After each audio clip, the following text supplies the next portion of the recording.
Bonjour, aujourd'hui nous allons aborder le sujet des troubles, les périodes et les tensions associées à cet événement historique passé en Irlande. Présenté par William Posey et Michael. Pendant cette présentation, nous allons voir la cause, les acteurs, les lieux, le déroulement, l'intérêt des interventions, les conséquences et les solutions. Pour commencer, je vais parler de la cause des tensions et des conflits.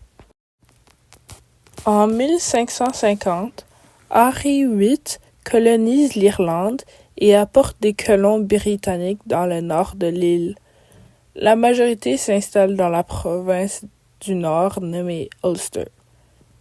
Au XVIe siècle, la propriété des Irlandais originaires de la région est confisquée et donnée aux colons. De nombreuses plantations sont créées en Ulster, ce qui apporte une plus grande migration britannique. De plus, les catholiques qui font presque l'entièreté des Irlandais sont persécutés. Ils n'ont plus le droit de parler irlandais ou de pratiquer le catholicisme. Plus tard, l'Angleterre redonne les droits aux Irlandais car ils ont peur d'une rébellion. La majorité de l'agriculture est exportée pour le profit britannique, ce qui laisse pas beaucoup à manger pour la population irlandaise.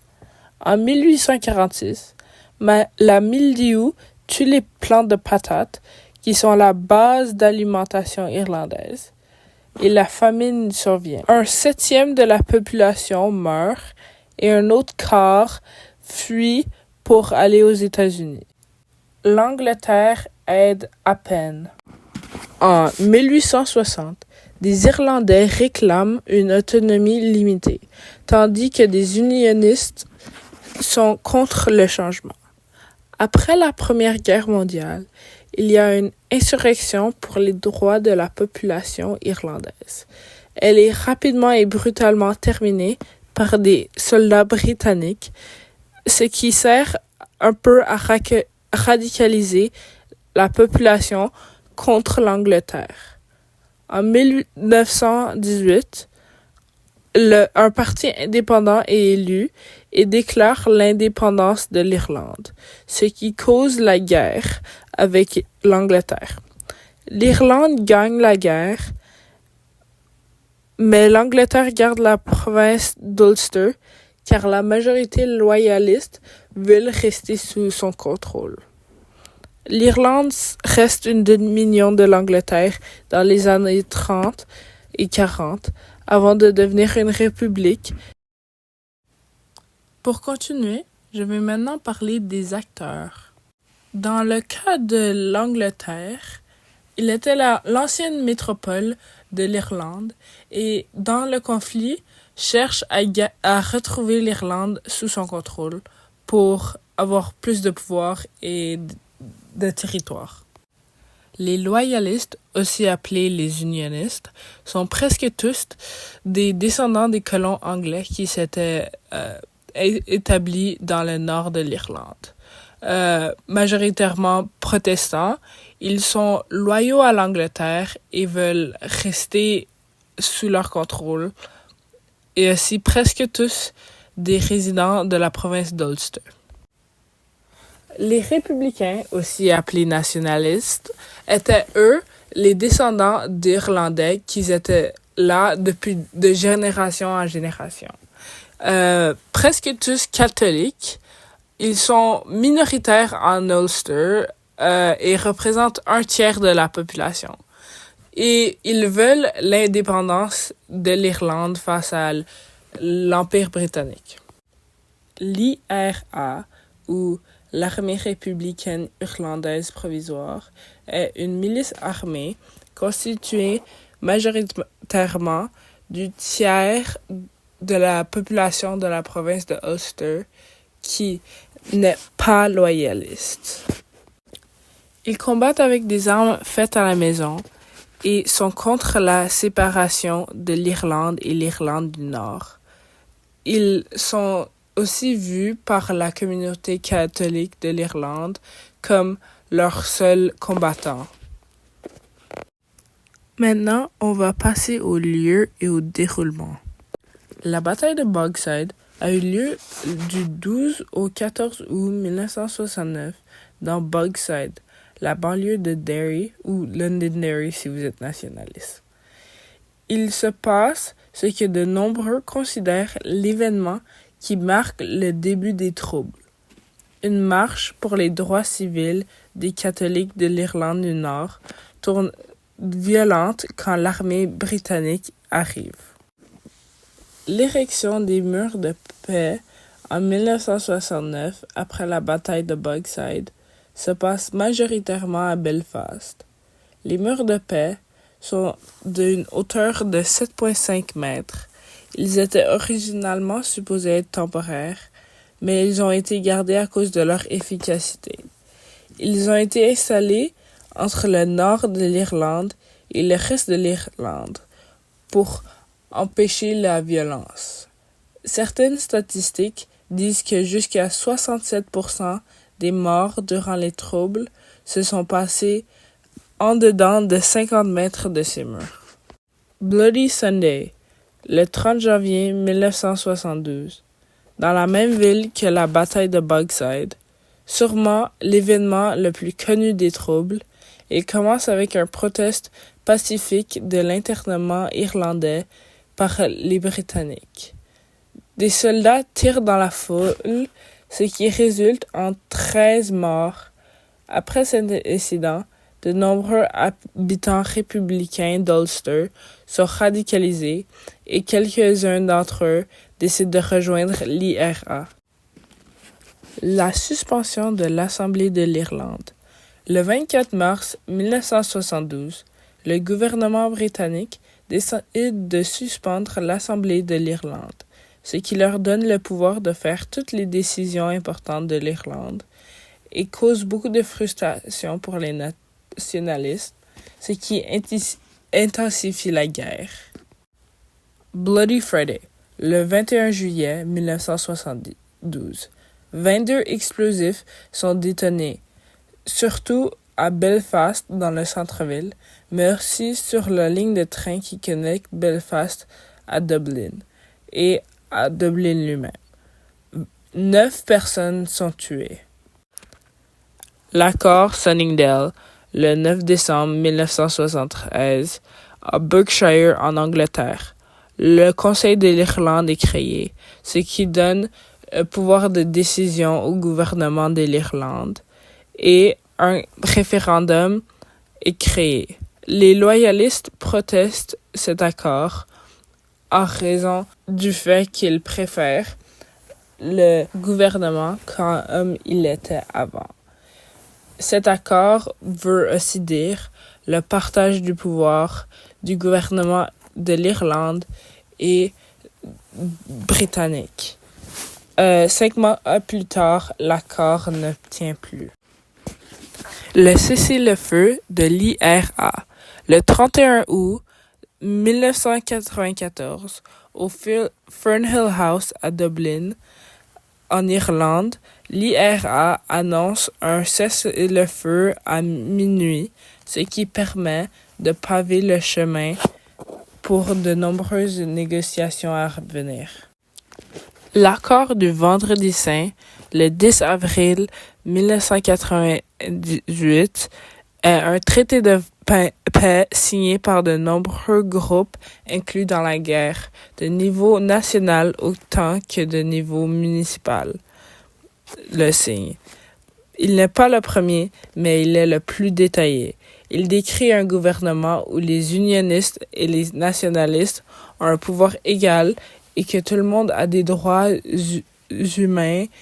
Cet accord est universellement vu comme la fin des troubles, même si qu'il ne met pas fin à la violence. Abordons maintenant le sujet des conséquences associées avec cette période de temps. Les multiples conflits durant la période des troubles ont causé en alentour de 3500 victimes et un estimé de 47 000 personnes blessées, parmi dont la majorité des victimes, autour de 52%, étaient estimées civiles. Pour ceux qui ont grandi le long des 30 ans du conflit, ils ont vécu une période d'incertitude, conflit social et une crise économique. Le climat d'incertitude qui en résulte a sévèrement marqué toute la population, surtout la jeunesse, maintenant adulte, causant une hausse montée du majeur de morbidité mentale selon une analyse par J. Epidemiol Community Health en Irlande en 2003, avec 1649 sujets volontaires. 21,3% des volontaires ont été déterminés souffrir PTSD après le conflit, des troubles et des multiples événements qui en sont résultés. Ce qui est l'aspect un peu plus psychologique sur la population locale durant ce temps de tension.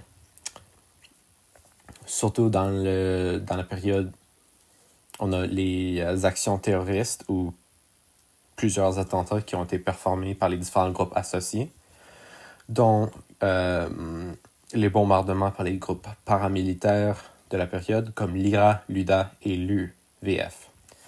Certains des plus notables sont les Inniskillin en 1987, qui a une bombe a tué 11 personnes en commémoration, et Bloody Friday en 1972, quand 22 bombes posées par l'IRA explosent, tuant 9 personnes et blessant 130.